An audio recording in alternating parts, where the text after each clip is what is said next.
একদিন শিশু নবী হজরত মুহাম্মদ সাল্লাল্লাহু আলাইহি ওয়াসাল্লাম ক্ষুধার্ত অবস্থায় মক্কার ধুলামাখা পথ ধরে হেঁটে চলেছে। কিছুটা দূরে ছিল আবু জাহেলের খেজুর বাগান।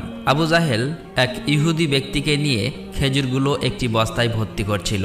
শিশু নবী মুহাম্মদ সাল্লাল্লাহু আলাইহি ওয়াসাল্লাম তখন ক্ষুধার্ত ছিল, তাই ক্ষুধা নিবারণের জন্য দুটি খেজুরের আশায় আবু জাহেলের খেজুর বাগানের দিকে যেতে লাগলো। শিশু নবী মুহাম্মদ সাল্লাল্লাহু আলাইহি ওয়াসাল্লাম ধীরে ধীরে সেই খেজুর বাগানে হাজির হলেন এবং আবু জাহেলকে সালাম দিয়ে বিনয়ের সঙ্গে বললেন, চাচা যান, আমার খুব ক্ষুধা পেয়েছে, আমাকে দুটি খেজুর দিতে পারবেন? তখন আবু জাহেল তাচ্ছিল্য ভরা চোখে তাকিয়ে বলল, হে মোহাম্মদ, তোমাকে খেজুর দিতে পারি, কিন্তু একটি শর্ত আছে। ওই যে ব্যক্তিটি দাঁড়িয়ে আছে তার কাছে বস্তা আছে, ওইগুলো তুমি মাথায় করে নিয়ে আমার বাড়িতে দিয়ে আসো, তাহলে তুমি খেজুর পাবে। তখন শিশু নবী সাথে সাথে ওই ইহুদি ব্যক্তির কাছে চলে গেলেন। ইহুদি লোকটি তাকে অবাক হয়ে দেখে বললেন, হে বালক মোহাম্মদ, তুমি কি জন্য এসেছো? শিশু নবী মুহাম্মদ সাল্লাল্লাহু আলাইহি ওয়াসাল্লাম বললেন, আমি এই বস্তা মাথায় করে নিয়ে যাব। ইহুদি ব্যক্তিটি বললেন, এই ছোট্ট বয়সে তুমি কি এই বস্তায় নিয়ে যেতে পারবে? শিশু নবী বললেন, নিশ্চয়ই পারবো। অতঃপর শিশু মুহাম্মদ সাল্লাল্লাহু আলাইহি ওয়াসাল্লাম ধুলিমাখা শরীরে মাথায় বিশাল বস্তা নিয়ে হেঁটে চললেন। ছোট্ট ছোট্ট পা, ক্লান্ত দেহ, কিন্তু চেহারায় এক অপার্থিব শান্তি। এবং তার পিছু চলেছে আবু জাহেল এবং সেই ইহুদি ব্যক্তি। কিছুক্ষণ পর সেই বস্তা আবু জাহেলের বাড়ির সামনে এসে রাখলেন। তখন ইহুদি ব্যক্তি এই বস্তা নিয়ে বাড়ির ভিতরের কোণে রেখে দিলেন। তারপর শিশু নবী হজরত মুহাম্মদ সাল্লাল্লাহু আলাইহি ওয়াসাল্লাম বললেন, চাচা যান, আমাকে খেজুর দেবেন না? তখন আবু জাহেল মাত্র একটি খেজুর দিলেন। তখন শিশু নবী হজরত মুহাম্মদ সাল্লাল্লাহু আলাইহি ওয়াসাল্লাম বললেন, চাচা যান, আর একটি খেজুর দেবেন না? এই নির্দোষ চাওয়াই যেন আবু জাহেলের আগুনে ঘি ঢেলে দিল। সে রেগে গিয়ে হঠাৎ করে একটি প্রচণ্ড থাপ্পড় মারল শিশু মুহাম্মদ সাল্লাল্লাহু আলাইহি ওয়াসাল্লামের গালে। সঙ্গে সঙ্গে সূর্য যেন হঠাৎ ডুবে গেল, আকাশ কেঁদে উঠল, বাতাস স্তব্ধ হয়ে গেল, পাহাড় পর্বত যেন অশ্রু ঝরালো।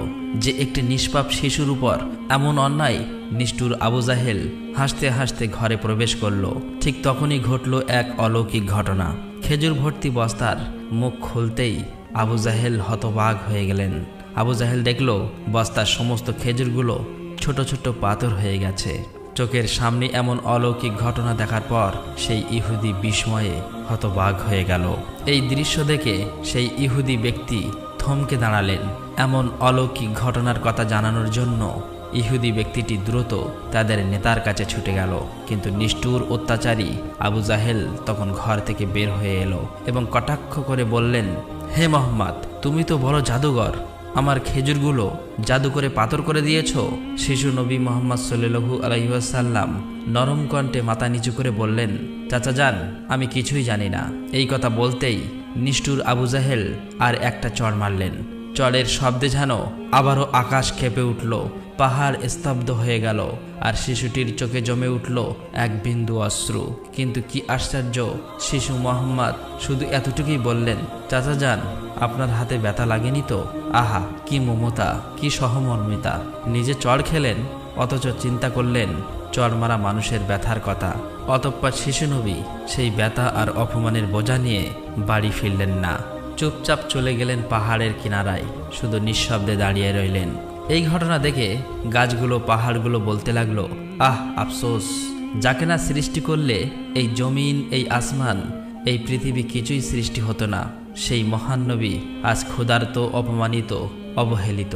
কিন্তু তবুও পাষাণ্ড আবু জাহেলের হৃদয় এতটুকুও কাঁপল না, এক বিন্দু অনুতাপও তার চোখে এলো না। এদিকে সেই ইহুদি ব্যক্তিটি তাদের নেতার কাছে এসে বলল, আজ এমন এক ঘটনা দেখেছি যা কল্পনাকেও হার মানায়। আব্দুল্লাহর পুত্র শিশু মুহাম্মাদের এমন ক্ষমতা আছে যা দুনিয়ার কারণেই। তাকে একটা চড় মারলে খেজুর সব পাথর হয়ে যায়। আচ্ছা, আপনি কি বলতে পারবেন এটা কি জাদু না অলৌকিক ক্ষমতা? তখন তাদের নেতা বললেন, আমরাও শুনেছি আমাদের ধর্মগ্রন্থ নাকি মুহাম্মাদের নাম আছে, সে হবে শ্রেষ্ঠ নবী এবং শেষ নবী। তবে তিনি কি এই মুহাম্মদ, এটা জানার জন্য আমাদের ধর্মগুরুর সান্নিধ্য প্রয়োজন। যদি এটা সত্য হয় তবে তাকে আমরা বাঁচাতে দেব না, এই পৃথিবী থেকে সরিয়ে দেব। তোমরাও যাও, আমাদের ধর্মগুরুর কানে এটি পৌঁছে দাও। তখন সেই ইহুদি ব্যক্তিটি আবারও আবু জাহেলের বাড়ির দিকে রওনা হলেন। যেতে যেতে সেই খেজুর বাগানের কাছে উপস্থিত হয়ে দেখলেন সমস্ত খেজুর গাছের খেজুর নেই, সব একেবারে পাথর হয়ে গেছে। এটা দেখে সেই ইহুদি ব্যক্তিটি হতভম্ব হয়ে গেলেন। তিনি আর এক মুহূর্ত দাঁড়ালেন না, খুব দ্রুত আবু জাহেলের বাড়ির দিকে রওনা হলেন। আবু জাহেলের বাড়িতে এসে বললেন, ভাই, আপনার খেজুর বাগানের সমস্ত খেজুরগুলো তো পাথরে পরিণত হয়ে গেছে। এখন এটাকে যদি ফিরিয়ে আনতে না পারেন তাহলে অনেক টাকা ক্ষতি হয়ে যাবে। এটাকে ফেরানোর একমাত্র পথ হলো শিশু মুহাম্মাদের কাছে ক্ষমা চাওয়া। কিন্তু আবু জাহেল ক্ষমা চাওয়ার পাত্র ছিল না। সে ছিল নিষ্ঠুর এবং অতি চালাক। তাই সে চালাকি করেই বলল, ঠিক আছে, চলো আমরা মুহাম্মাদের বাড়িতে গিয়ে দেখি। এই বলে তারা শিশু মুহাম্মদ সাল্লাল্লাহু আলাইহি ওয়াসাল্লামের বাড়ির দিকে রওনা হলেন। শিশু মুহাম্মদ সাল্লাল্লাহু আলাইহি ওয়াসাল্লাম থাকতেন চাচা আবু তালেবের সঙ্গে। চাচা আবু তালেব তখন ঘরে একা। কিছুক্ষণের মধ্যেই আবু জাহেল এসে হাজির হয়ে বললেন, হে আবু তালেব, শিশু মুহাম্মদ কোথা থেকে এমন জাদু শিখেছে? সে তো বড় জাদুঘর। সে আমার খেজুরগুলো সব পাথর করে দিয়েছে। কোথায় গিয়েছে তুমি কি খবর রাখো? তাকে তো খুঁজে পাওয়া যাচ্ছে না। দেখো কোন পাহাড়ের কিনারায় জঙ্গলের বাঘ ভাল্লুকে খেয়ে নিয়েছে কিনা। এই কথা শোনা মাত্রই চাচা আবু তালেব আর দেরি করলেন না, শিশু নবীকে খুঁজতে বার হলেন। এদিকে শিশু নবী হযরত মুহাম্মদ সাল্লাল্লাহু আলাইহি ওয়াসাল্লাম পাহাড়ের কিনারায় বসে কাঁদছে আর বলছে, আজ যদি আমার মা বাবা বেঁচে থাকতো আমার সাথে কেউ এরূপ ব্যবহার করতে পারত না। আমি আজ বড় একা। শিশু নবীর কান্না দেখে জঙ্গলের বাঘ ভাল্লুক হরিণ সেখানে আসলেন। সেই ব্যথায় ব্যতীত হয়ে তারাও যেন কাঁদছে আর বলছে, ইয়া রাসূলুল্লাহ, রাহমাতুল লিল আলামিন, এই চর যেন আমাদের লেগেছে। ইয়া রাসূলুল্লাহ, তুমি আর কেঁদো না, এই কান্না আমরা সহ্য করতে পারছি না। অতঃপর কিছুক্ষণের মধ্যেই চাচা আবু তালেব সেখানে হাজির হলেন। এটা দেখার পর তিনি আর কিছুই বললেন না, একেবারে অবাক হয়ে গেল।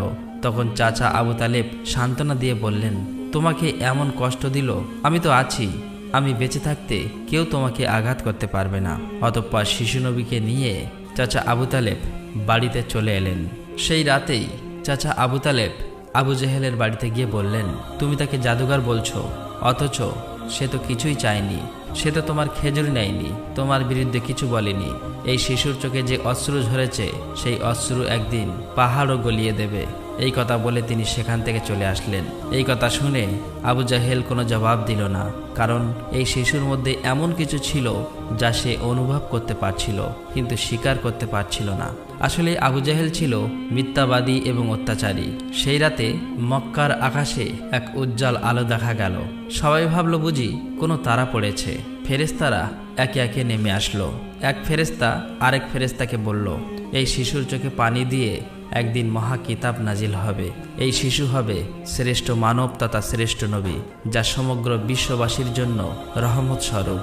এদিকে ইহুদি কাফেররা এই অলৌকিক ঘটনা শোনার পর নবীজিকে হত্যা করার জন্য ষড়যন্ত্র লিপ্ত হয়ে যায়। কেননা তারা চেয়েছিল যে শেষ নবী তাদের বংশের মধ্যে জন্ম হোক, কিন্তু তা হয়নি। তাদের মধ্যে একজন ইহুদি তাদের ধর্মগুরুর কাছে গিয়ে সমস্ত ঘটনা খুলে বললেন। তখন তাদের ধর্মগুরু বললেন, আমি চিনেছি তাকে, সে সেই নবী যার বর্ণনা আমাদের কিতাবে আছে। তার দুটি চিহ্ন রয়েছে, একটি কাঁধে নবুয়াতের মোহর, অন্যটি তার দৃষ্টিতে রহমত। অন্য একজন প্রশ্ন করল, তাহলে আপনি কি ঈমান আনবেন? তখন তিনি চুপ করলেন, মাথা নিচু করলেন, তারপর শুধু বললেন, আমরা চেয়েছিলাম আমাদের বংশে আসুক, তাই আমরা সত্যকে অস্বীকার করব। অন্যদিকে প্রতি বছর চাচা আবু তালেব ব্যবসার উদ্দেশ্যে সিরিয়ায় সফর করতেন।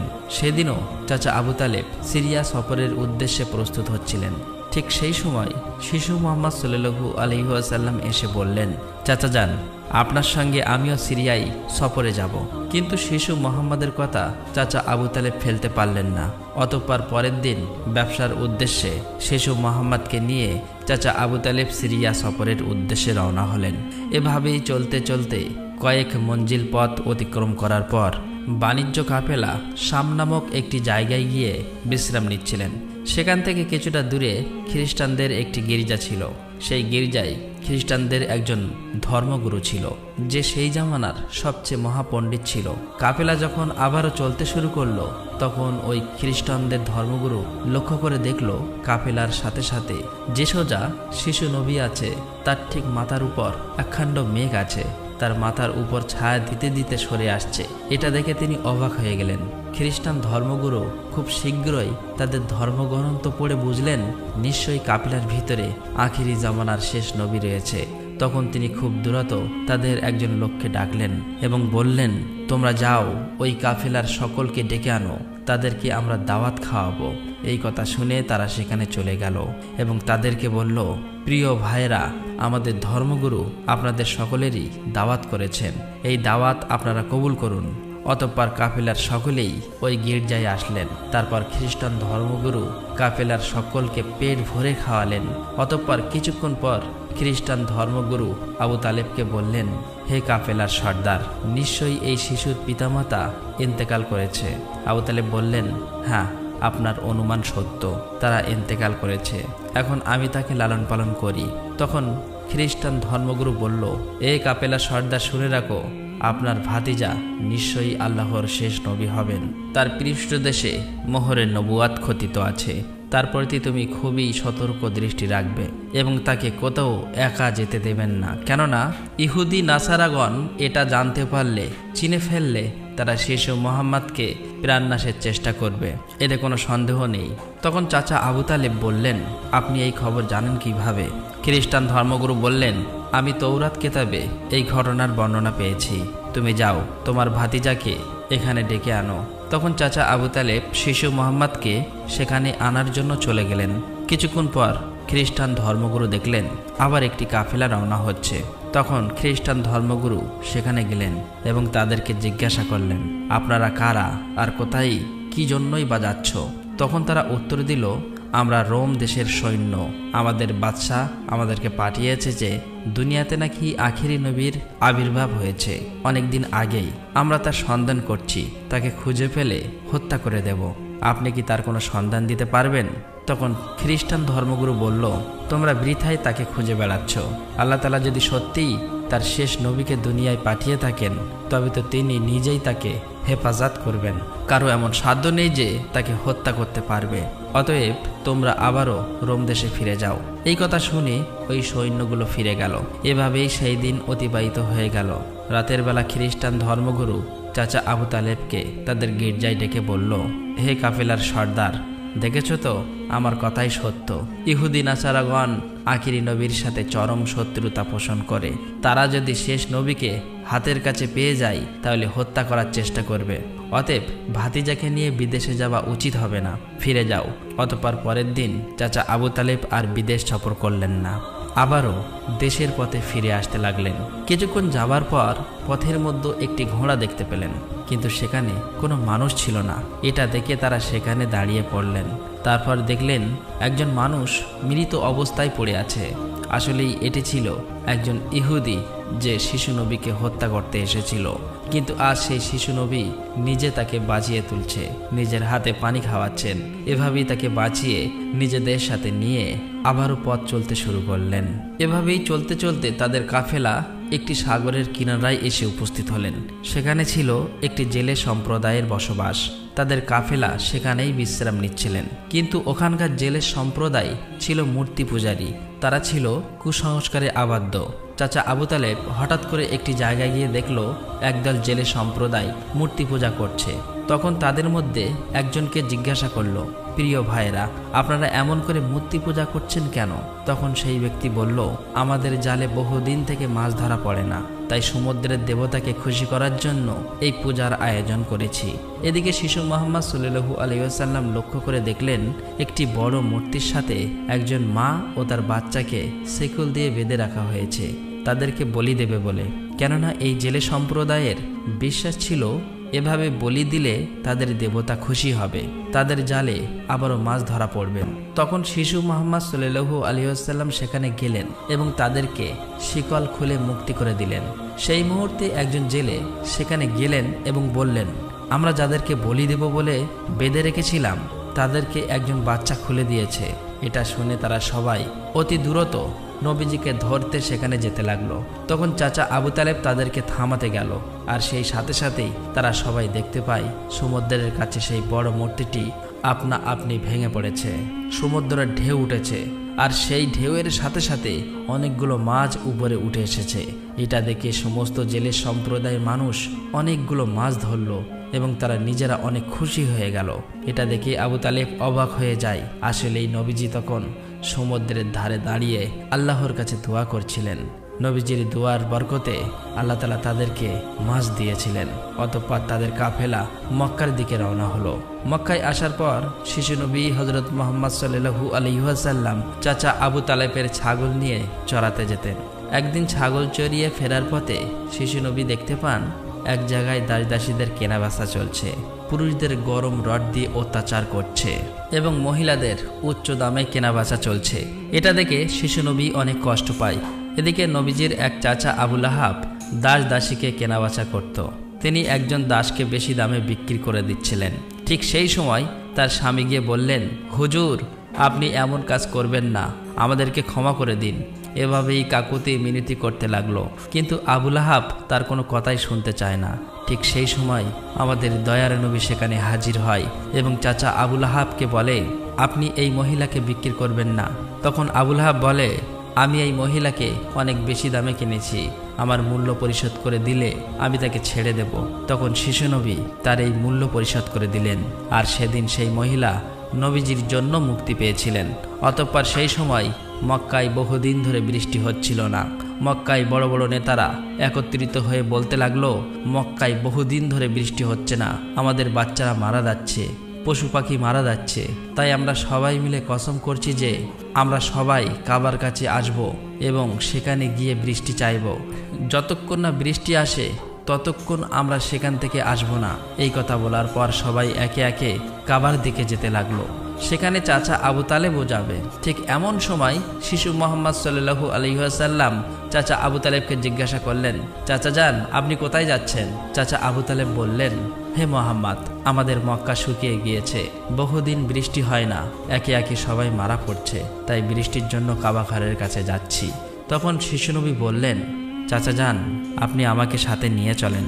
তখন চাচা আবু তালেব বললেন, হে মুহাম্মদ, তুমি এখন ছোট্ট, সেখানে মক্কার বড় বড় নেতারা থাকবে, আমি যদি তোমাকে নিয়ে যাই তাহলে সকলেই আমাকে অপমান করবে। তখন শিশু নবী বললেন, চাচা যান, আপনি আমাকে সাথে নিয়ে চলেন, তারা যদি আমাকে সেখানে থাকতে না দেয় তাহলে আমি চলে আসব। শিশু নবীর মুখে এমন কথা শোনার পর চাচা আবু তালেব তার কথা ফেলতে পারলেন না।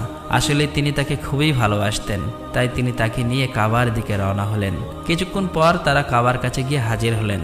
দেখলেন কাবা ঘরের কাছে মক্কার বড় বড় নেতারা হাজির হয়েছে। আশেপাশের পুরুষ মহিলা সবাই হাজির হয়েছে, কেননা তারা শপথ নিয়েছে বৃষ্টি না আসা পর্যন্ত কাবা ঘর আঁকড়ে ধরে রাখবে। মক্কার বড় বড় নেতারা বলতে লাগলো, হে আবু তালেব, তুমি কি জানো না আমরা এখানে শপথ করে এসেছি, তুমি এই শিশুটিকে কেন নিয়ে এসেছো? এখানে তো তার কোনো প্রয়োজন নেই। তখন আবু তালেব বললেন, হে মুহাম্মদ, তুমি পিছনের দিকে চলে যাও। এই কথা শুনে শিশু মুহাম্মদ পিছনের দিকে চলে গেলেন। অতঃপর মক্কার বড় বড় নেতারা একসাথে বলতে লাগলো, হে কাবা ঘরের স্রষ্টা, আমাদের পানির ব্যবস্থা করে দিন, আমরা আর পারছি না। এভাবেই বলতে বলতে সারা রাত কেটে গেল, কিন্তু একটুও বৃষ্টি হলো না। সকাল গড়িয়ে দুপুর হয়ে গেল, বৃষ্টি হলো না। এদিকে কাবা ঘরও গরম হতে শুরু করলো।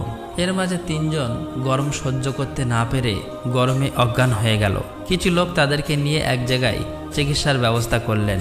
এদিকে একজন চাচা আবু তালেবের পিছনে আঁকড়ে ধরলেন। চাচা আবু তালেব যখন পিছনে ফিরে তাকালেন, দেখলেন শিশু মুহাম্মদ সেখানে দাঁড়িয়ে আছে। অত্যন্ত রেগে গেলেন এবং বললেন, হে মুহাম্মদ, তুমি এখানে কেন এসেছো? তখন শিশু মুহাম্মদ বললেন, চাচা যান, আমাকে আসতে দিন, আমি আসলেই মহান আল্লাহ তাআলা পানি বর্ষণ করবেন। তখন চাচা আবু তালেব বললেন, এখানে এতগুলো মক্কার বড় বড় নেতা আছে, তারা সবাই পানি চাইছে, কিছু হচ্ছে না, আর তুমি এখন এই শিশু বয়সে কি করবে? তুমি চাইলে পানি হবে? এটা সম্ভব? অতএব তুমি পিছনের দিকে চলে যাও। এই কথা শুনে শিশু নবী আবার পিছনের দিকে চলে আসলেন। এদিকে পুনরায় তারা একসাথে বলতে লাগলো, হে কাবা ঘরের স্রষ্টা, আপনি আমাদের পানির ব্যবস্থা করে দিন। কিন্তু কোনো মতেই বৃষ্টি হলো না। তখন সবাই ক্লান্ত হয়ে এক জায়গায় বিশ্রাম নিচ্ছিলেন। চাচা আবু তালেব পিছনে লক্ষ্য করে দেখলেন আবারও শিশু নবী সেখানে হাজির। তিনি অত্যন্ত রেগে গিয়ে বললেন, হে মুহাম্মদ, তুমি আবার কেন এসেছো? শিশু মুহাম্মদ বললেন, চাচা যান, আমি তো আপনার ঘাম মুছতে এসেছি। এই কথা শুনে চাচা আবু তালেব নবীজির উপর প্রচণ্ড মায়া লাগলো এবং তাকে জড়িয়ে ধরলেন। তখন শিশু মোহাম্মদ আবার বললেন, চাচা যান, আমাকে একটিবার কাবা ঘরের কাছে যেতে দিন। আমি গেলে আল্লাহ তাআলা পানি বর্ষণ করবেন। সেখানে থাকা মক্কার নেতাদের মধ্যে একজন এই কথাটি শুনতে পেল। শিশু মোহাম্মদ চিৎকার করে বলতে লাগলো, হে মক্কার মানুষেরা, চেয়ে দেখো, পানি চলে এসেছে। সেখানে থাকা সমস্ত লোকেরা অবাক হয়ে বলতে লাগলো, কোথায় পানি এসেছে? এখানে তো আমরা সবাই গর্বে মারা যাচ্ছি, আর তুমি বলছো পানি চলে এসেছে? তাদের মধ্য থেকে একজন বলল, হে মোহাম্মদ, তুমি এগিয়ে যাও। কিন্তু অন্য নেতারা বলল, আমাদের মতো বড় বড় নেতা থাকতে যদি এই শিশু মোহাম্মদ সামনে চলে যায় তাহলে আমাদের মান সম্মান সব চলে যাবে। অতঃপর অনেক আলোচনার পর শিশু মোহাম্মদকে কাবা ঘরের সামনে যাবার অনুমতি দেওয়া হলো। শিশু মোহাম্মদ সাল্লাল্লাহু আলাইহি ওয়াসাল্লাম যখন কাবা ঘরের কাছে গিয়ে আকাশের দিকে মুখ তুললেন এবং আল্লাহর কাছে দোয়া চাইলেন, সঙ্গে সঙ্গে মক্কার বুকে মুষলধারে বৃষ্টিপাত শুরু হলো। দেখতে দেখতে মক্কার চারিদিকে বৃষ্টিতে পরিপূর্ণ হয়ে যায়। এটা দেখে মক্কার মানুষেরা খুবই খুশি হয়ে যায় এবং বৃষ্টিতে ভিজতে ভিজতে যে যার মতো তাদের বাড়ি চলে যায়। প্রিয় দর্শক, একবার ভেবে দেখুন, এই কাহিনীটি শুধু ইতিহাস নয়, এটা ভালোবাসা, কষ্টের আর তাকওয়ার এক জীবন্ত নিদর্শ। আমাদের দয়ার নবী, রহমতের নবী কতই না কষ্ট পেয়েছেন। তিনি এত কষ্ট সয়েও কাউকে অভিশাপ দেননি, শুধু দোয়া করছিলেন, হে আমার রব, আমার উম্মতকে মাফ করে দাও। তারা জানে না আমি কে। এই সেই নবী যার ভালোবাসা ছাড়া জান্নাতের দরজা খুলবে না কারো জন্য। আর আজ আমরা এই যুগের মুসলিম কতটুকু কাঁদি তার জন্য, কতটুকু ভালোবাসি তাকে, কতটুকু তার সুন্নাহ আঁকড়ে ধরেছি। একবার ভেবে দেখুন, যে নবীর কষ্টে পাহাড় কাঁদে, গাছ কাঁদে, পশু পাখি কাঁদে, আর আমরা, আমাদের চোখে জল আসে না, আমাদের হৃদয় কেন নড়ে না? প্রিয় দর্শক, আসুন আমরা সকলেই দোয়া করি, মহান আল্লাহ তাআলা যেন আমাদের সকলকে সেই দয়ার নবীর ওসিলায় মাফ করে দেন। আল্লাহ তাআলা আমাদের সকলের দোয়া কবুল করুক, আমিন। আসসালামু আলাইকুম।